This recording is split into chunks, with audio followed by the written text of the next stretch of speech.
bread and be free. Come break bread with me. Down here.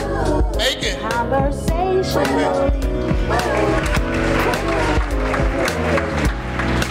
Open your mind. So read.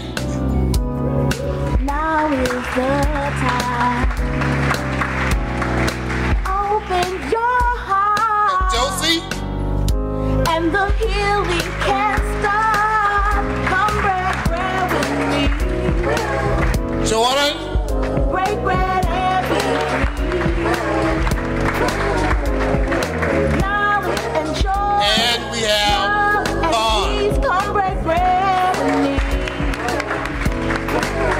Come set your mind free. So we're glad to have our panelists with us tonight. Come break bread. And I would just say that the person who's kind of guiding us through all of this is none other than Aaron, who is going to be moderating the panelists as well tonight. So let's give a hand for Aaron as well as she's bringing this to us. And so with that, I am just going to turn it over to you to do your thing. Awesome. Like I said, remember, all of us have a part tonight. You're going to have a part in about an hour from now. We want to hear your questions. Anything you got triggered you want to share with us, we want to hear those as well. Thank you, Aaron. Thank you, Mr. Holman, our MC. Thank you. Well, first I want to thank our guests at the table. I appreciate you all for coming so much. This means the world to me, so I appreciate you all for being here and braving the weather. Every time we have a show, the weather does this, so I think it's just it's like a good sign, right? When it's bad weather, that means we'll have a good time. So today we're going to talk about bias and judgment. And so I want to just kind of open up with, we've all heard the words bias and judgment, especially in the last few years. They've often been associated with DEI efforts, which means diversity, equity, and inclusion, and speaking against a particular group and their perceived ignorance. Today, I'd like to explore these words a bit deeper. Are these words solely designated for one group? Has our concentration on certain groups isolated others? Are we creating spaces where others don't feel comfortable speaking up and sharing how they feel? What do these words mean to us? I have so many questions, so we're going to go ahead and get started, okay? First, I want to ask our guests here today, do you consider yourself to be non-judgmental? Yes? No? Yes. Sort of? Generally. Generally? Yes. Okay. I think I'm always making, I don't want to say assumptions, but I'm always thinking of something, and so I think unbiased, or not unbiased, I think without realizing it, sometimes we do make judgments, whether that is even positive things, right? You're making a judgment, not always negative. Right. Yes. Yes. And I feel that speaking to the mic. I feel that we're all biases. We all have some bias, one way or another. Yeah. You want to add And anything? I feel we all have judgments about different things, whether we voice that or not. We all have judgments. Just some are not able to kind of hold that in at the appropriate times than others, and that's when it gets messy. So Yeah. And then the question is then, right, when is the appropriate time, right? When do we talk about these things? And so I'm glad that we're here talking about it today. And so that was my next question was, do we all have biases? Do you feel like we all judge?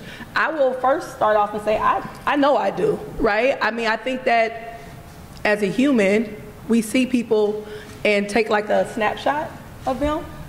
And I always tell people it's what you do after the judgment, right? Once you've judged and kind of made an assessment about a person, what do you do after that? So, but do you all, because you said it, Sherry, but do you all believe that we all have some sort of biases? Yeah, for sure. Talk about it, George. Well, yeah, and I think one of the ways to counteract that, that's the way I just think about it, was like someone told me early on that you never know who you're talking to. And that, oh man, and that can go for so many deep levels. And, I was in a situation where I was like, oh, didn't know who I was talking to. And you know, that it's like a young man's thing, or like an Aries thing, or a man's thing.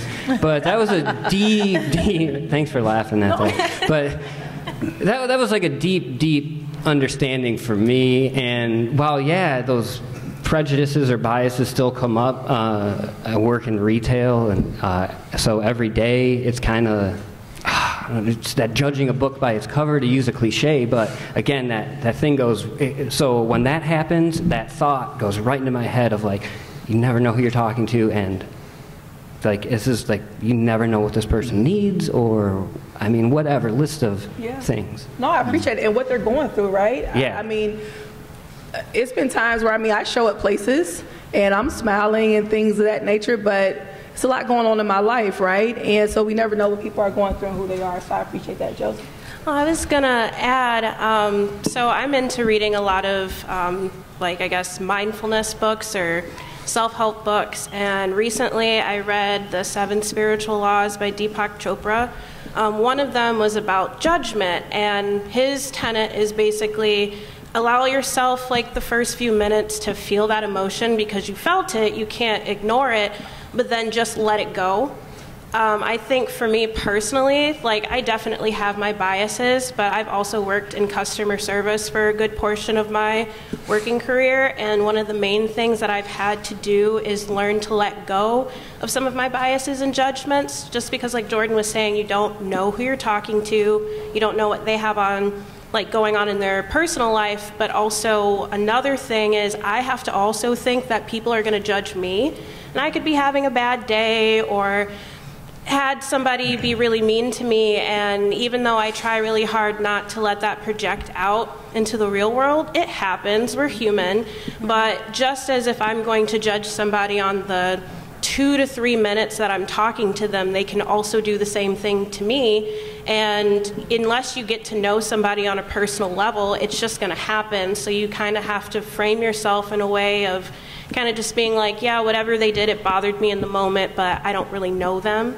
So I'm just going to let it go, wish them a good day, and just kind of move on. Because you want somebody to do that the same to you if you're having a bad day. Extend that same grace. Yeah. Anything on this end? No? I was just thinking that we all kind of size people up when we first lay eyes on them. Yeah. We size them up, and I think a lot of how we size people up comes from our prior experiences. Mm-hmm. You know, people might look a certain way or act a certain way, or, you know, just something about them. You can associate something in your past with that person, and you really got to be able to regulate that to get through and, you know, have a relationship or whatever you're going to have with that person, especially when it comes to, you know, business and nonprofits, and when you're, you know, connecting with people in the community, yeah. You really got to be able to kind of look at people in a way where it's non-judgmental, and that you're not sizing them up too much. You know what I mean? Yeah. You're not really looking at the external. You want to really pay attention to what comes out of their mouth when you talk to them. So yeah, that's how I look at that. Yeah. Did you want to ask her, Megan? Go. Well, and I love that the extrovert in me. I'm an extreme extrovert, and I love to meet people. And I love to meet people. So I use that as almost inquisitive, as a way to ask questions and to learn and inquire. And if I see something, like the day that we met at Rotary, so Erin came to our Rotary Club, and I'd never met her before. I'd heard about her, and then I immediately was drawn to you. And I walked right up. I was like, doo, doo, doo. And I was like, hey, Erin, you don't know me. I'm Megan. I think we're going to be besties. But I think sometimes, you know, whether it's that situation or so many others, it's a way to open the door. It's a way to start the conversation. Yeah, it definitely is an opportunity. Yep, sure. So I've been a physician assistant for 50 years. So you walk into the room, and part of your assessment is really looking at them, you know, how they're dressed and things like that, which is a way of helping to treat them, so you sort of get an idea of what they're about. So you can't be judgmental in the medical field. You got to treat everybody the same way. And I've had all kinds of patients, you know, all different ethnic groups and whatever. And you got to treat them as a patient. I mean, they're all patients. Mm-hmm. Just like we're all human beings. You got to treat them equally and treat them the same way you would. you know, there's in the medical field, there's some discussion about discrimination about certain races because of studies they do and the treatments they get and the quality of care that they get. That's something we need to deal with. We need to get more equity in the medical field. It's a real problem. Because ideally, that sounds great, right? Right. And like you acknowledge, it doesn't happen all the time. So that's when we can take that opportunity to push past that judgment, right? Because I think we all do it. Like, I think it's like this quick snapshot that happens. And but I appreciate you saying that, because there has been a lot of information. There's been a lot of information recently in news articles about different things that are happening within the medical field. So, Sherry, thank you, God. My thing, so like I said, I feel like everyone has biases, but I also feel like a lot of us tend to judge off of our appearance and shell, but it also makes us uncomfortable to the fact we grow as a human race, because sometimes you got to have those uncomfortable conversations and move past those biases. But with myself, coming from the nonprofit world, I've learned to walk towards what makes me uncomfortable. So I walk towards those things that I don't know about someone in order to help me grow within my community. Yeah, yeah. And that's difficult sometimes, right? It's hard. To get outside of your boxes or different thought processes, right? So I appreciate you for saying that. So do you think that some of our biases are learned? Like, is this learned behavior? Is it just a natural thing that we just grasp, or is it something that we've learned? Vaughn, I see you thinking down there.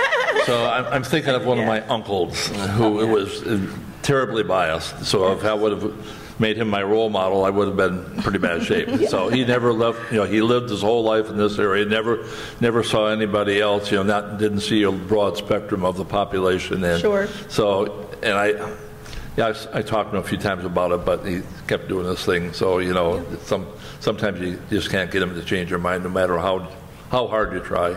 Yeah.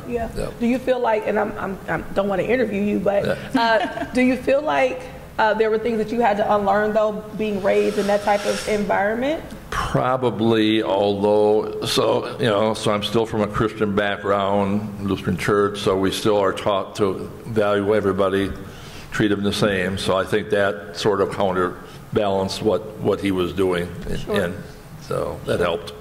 Thank you. Josie? I think that it's a mixture of learned behavior and just natural. Us as humans, we're kind of geared to naturally judge situations or people to protect ourselves. So if I were to go outside, I don't go out with a coat on, I get a cold, well then I've made the judgment next time I'm going to go outside with a coat on. But I do also think just because we're sponges, if we're around people who have certain biases or certain judgments, we're going to pick those up. It is our responsibility to really look into them a little bit deeper and figure out what actually needs to be tailored a little bit more as far as growing as a human and being more of an accepting person. But I think it's honestly like an even mixture of both, because we do to some extent have to have certain judgments and biases to keep ourselves safe, but then we also have to be willing, like Cherie was saying, to have those uncomfortable conversations so you really can like understand where you stand with your judgments and biases so they don't get out of control. Yeah, and not only the conversations, but also putting ourselves in certain environments, right? We have to step, like you talked about, Vaughn, step outside of what you're so accustomed to and venture out. I mean, I've been naturally inquisitive my whole life. I drove my mother nuts because I always wanted to know. And, I came from a generation where you weren't supposed to ask a lot of questions, but I did. And so I've always been inquisitive. So I'm really thankful that was kind of a natural thing about me, because I couldn't imagine living within a box constantly. But Jordan, did you want to add something? And then Jordan. And then Don. Jordan. Sorry. No, that's all right. Okay. Fine. So implicit bias training. So I'm in the medical field. I don't know how many other people are in the medical field. You have to take implicit bias training. I was really not happy when the governor came out with that. I says, I don't have implicit bias. Why is she doing this to me? Why is she making me do this? And I wasn't going to take it. but you have to take it to renew your license, which is due for me on April 1st. So I took the training. I learned some things about it. You know, it's a lot of nuances and things that you don't really think are biased, but they are to the other person. They are. There was a case study where two joggers, one guy, one girl, they're running by. They stopped to take a break. And she's has Oriental looks, and so he says, well, where are you from? And she says, Portland, Oregon. And he says, no, where are you from? Portland, Oregon. And he repeats it 3 times, and he says, that's where I'm from. Yeah. Oh, I meant where your people are from. Well, yeah, that's an implicit bias type thing. So it's really subtle sometimes which we say to people that really offend people too. Yes, and I appreciate you for sharing that, because I think that a lot of people these days have had issues with taking different training or courses and being exposed to different perspectives, and they did not want to do it either, right? I mean, I think a lot of companies are doing that across the board right now with that type of conversation, and so I appreciate you for sharing that. I really do. Thank you. Yes. Going off what the young lady down here said, I feel like a lot of it is modeled behavior. I was brought up in African-American household where my grandmother did not believe in trusting Caucasians with her money. She would not put money in the bank because she had this fear from growing up in the South that they would control her finances. That's very common. So, so that was common in my household. I had to grow up, learn my community, and kind of, like Aaron said, reteach myself, for what was going on today and not live for yesterday. Also, with the DEI training, I think it's a good training, but I also think anything looks good on paper.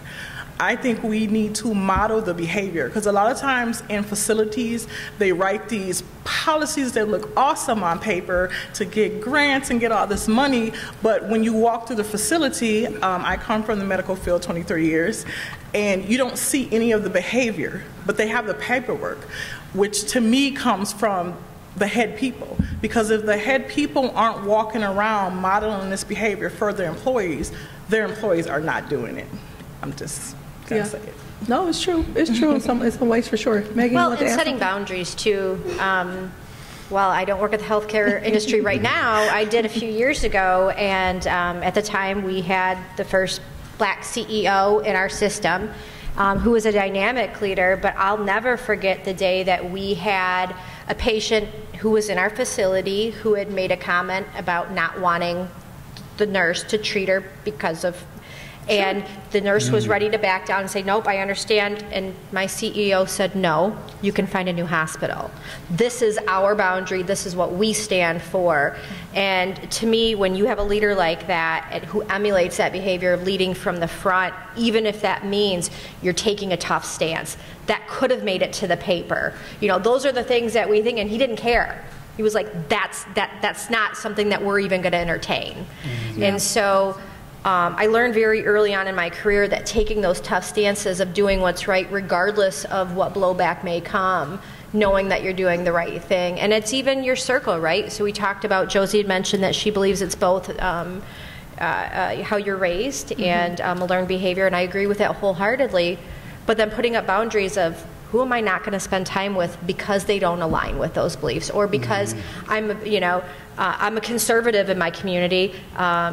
That's very rare in a lot of circles, but I'm a very pro-LGBTQ+, and I always have been. And so a lot of people think that, well, if you're in this box and you're not in this box, and that's not true. And so we have to stop looking at even politics of saying, if they identify as a fiscal conservative or a Republican, that means that.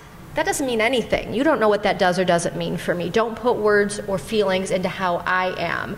And so we have to get beyond that, especially as we're looking at a very tough political season at a local, state, and federal level. We have to do better as people, and we have to do better at boundaries and holding people accountable. Yeah. We could talk all night about putting people in boxes and assuming things about them. I mean, people make assumptions about myself all the time, especially when you start getting into like political views, and people base how you look on what you think. Yeah, sure. It's very interesting how people put those things all together. So we talked about other people, right, and what we feel about. I want to talk about us, right? A lot of the work that we do at the Breaking Bread Village is reflection work, right? We are a part of this. So it's very easy for us to point at other people and say, people do this, people do that. How do you feel like you have potentially judged, right, others? Your biases have shown. And how do they impact people, right? How do I can tell for myself, I've judged people. I remember, and I tell the story all the time, I'm going to tell it very quickly. My car broke down. This was years ago when I still lived in Cincinnati, over 20 years ago. Car broke down the side of the road. I was in a very, kind of space where it wasn't a lot of traffic. This was before cell phones, right? So I didn't have a cell phone to call anybody, and I had, my MapQuest paper, 7 papers of trying to figure out what, and my car broke down, and there was this pickup truck that pulled up behind me. And growing up in Cincinnati, Ohio, we were literally right at the bridge. Across over the bridge was Kentucky. And we were raised that a lot of people over here did not like us, right? And so at night, we didn't even travel through Kentucky different times, unless it was like daytime. And so this pickup truck pulled up, and this guy gets out. He has this look, the look of a person that I was taught didn't like people like me, okay? And he's coming up to the car, and I'm petrified because I didn't have anything to protect myself. I was by myself. And he comes up, knocks on the window, and that was when you had to, roll the window down. And, I'm like, do I roll it down? Do I just sit here? What happens? And I did it. And he asked me if I needed help, right? I mean, very, very humbly, he asked me if I needed help. And I felt terrible because I did. I judged him. Now, we're going to talk a little bit about how some judgments are about safety, right? And they're healthy judgments and just kind of protecting yourself. But I judged him, and that was something I always hold with me, to not judge people by how they look, because I don't want people to do that to me, right? So how have you judged? How have you judged and you reflect now and say, you know what? That was probably not the best judgment about that person, or a person that you may have taken some time to actually get to know. You realize, I actually like that person. Right? Has that ever happened to you all, or is it just me? Okay, tell me, Alex. Go first. One thing it's not a person, it was a whole room of people. Yeah. Okay, tell me about it. So when I first went to the chamber, So when I first went to the chamber, a friend of mine, Ali, he's here, he invited me to the chamber, and I walked in there, and I was going to talk about River Jordan, and I was petrified. Like, I walked in that place, and I'm like, I'm the only one here besides Ali. And it's okay to say you were the only black person besides Ali, and that could be, yes, we can say that. And so I got up there, and I think it was a soapbox. I did a soapbox, and I'm just holding on to that podium, and I'm just sweating going down my back and everything, and I'm thinking everybody's judging me, and I'm judging them at the same time. I'm judging them and thinking they judging me. And after I got off the thing, they clapped, and I think some of it was courtesy, but some of it was probably genuine, right? But I got off of there, and this guy, white guy, he was older than me and clean cut looking, and business type guy. He walks up to me after the meeting. He said, man, I can relate to that, man, because I've been through almost the same thing you've been through. And here I had this judgment that everybody in this room was degree holders, and they were somehow better than me or whatever, you know what I'm saying? And so that was an experience that changed my life. Yeah. Thank you for sharing that. I appreciate that. Thank you. Anybody else on this end? Jordan? You look like you want to say something. I want you to talk. Go ahead. I'll probably talk too much. You have to cut me off. No, that's what you're here for. Now, okay, so it doesn't look like it, but I grew up in a biracial household, and I really don't consider myself biracial. My mother's side is Oneida Indian, but it was them. So just a quick backstory. When they left the reservation and moved to Milwaukee in the 50s, and my grandmother started having children, there's a lot of backlash against not only black people, melanated people, but natives too. And so they wanted them out of the neighborhood. And so my grandmother said, no, we'll be Italian. Let's just tell everyone Italian. So me growing up and having this, my grandmother is very, she grew up on the res. She was born on the res in a tent, in a teepee, in a longhouse. So, growing up, it was very odd because I look like this, and I would hear so much shit about like Native Americans, Indians, and I mean, and not just that. I mean, everybody. Oh yeah. Right. Because I thought I was a safe. Yeah. And that has been my whole life. And I know this is supposed to be about me. So yes, let me turn that around. And like, so my perception of the white male, the Anglo male, has always been like, what is this dude gonna say to me? Like, Steve, like, what am I gonna hear? But that has never really left my mind as like how much I have heard that, and like what else is like going on in people's minds if like they're because I'm talking about strangers, right? Like strangers are telling me this, which is, I mean, super weird, right? Yeah. And then, like you said, Aaron, that like, man, they think I'm like some safe space, but like, and so that has made me feel really oddly uncomfortable because I was like, man, I give off that like persona of, you know what I mean? Like people want to tell me this, and maybe it's just people want to dump stuff onto me. Well, you look safe. I think you look safe. I think when people feel safe or they feel like it's a safe space to share, they feel like it's okay to share it, not realizing, again, they're making a assumption about you. My mother said I look like every mother's son. Yeah. Mothers are the best. Okay, Mom. Yeah. Thank you, Mom. Well, I appreciate you for sharing that, because I think that a lot of people have those type of experiences where people assume their background, who they are, and then it goes back to what we talked about earlier, how what happens to us becomes this reactionary thing that we do with others, right? We've been judged, we judge others, and it's just this never-ending cycle. And like, we have to stop it at some point, where again, it goes back to, not that don't judge, because I think we all do it, but what do you do with that judgment? What do you say once you judge? How do you treat the person, right? Megan? Well, I was just thinking in my mind, and sometimes the judgment is something that we do to ourselves. It's a storytelling we do to ourselves of, I just texted my friend and she didn't text me back. Is she upset with me? You start telling yourself those stories, or, this person's late for work, oh, they don't care. Well, you tell the story, right? So insert whatever's happening, and you insert that story in.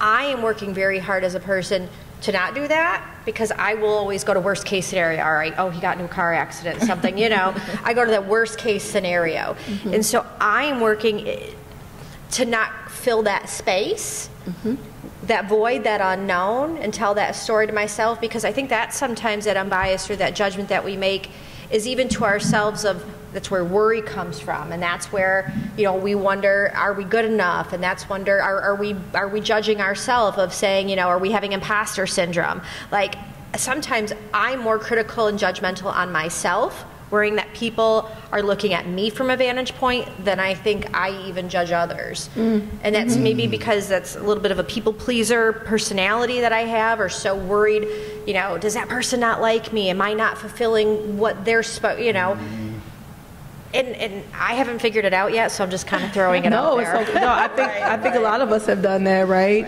And I think as humans, we're kind of uncomfortable with silence, those voids. We fill them all up, right? Sometimes we don't even like sitting in the elevators, uncomfortable for people. Like, why are we just standing here and not saying anything? And I'm the person that's like, hello, how are you? And they're uncomfortable with me talking to them in the elevator, so that's a whole other thing. But that goes to the next thing, is that, people judge and project through their lenses, right? Meaning their own insecurities, failures, ignorance, experiences, and aspirations even.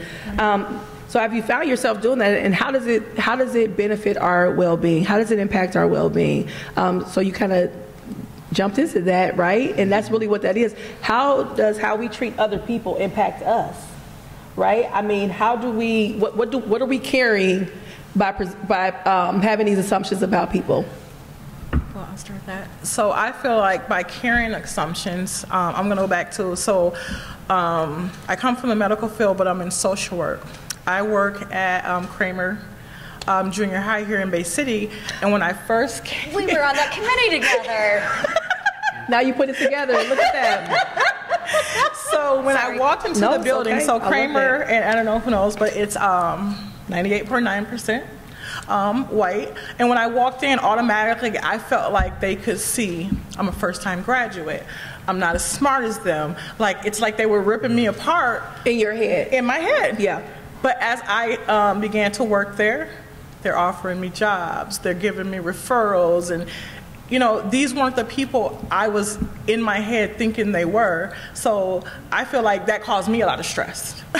Like, so I was carrying around the stress that they were judging me when they were not judging me at all. They want to help you. Yeah, they wanted to help me. Yeah. But, and that's the bias, me not knowing who they were and just judging them without knowing them. And in doing that, sometimes it impacts how we treat them, right? Correct. So we start having an attitude, or you start like kind of not talking to them.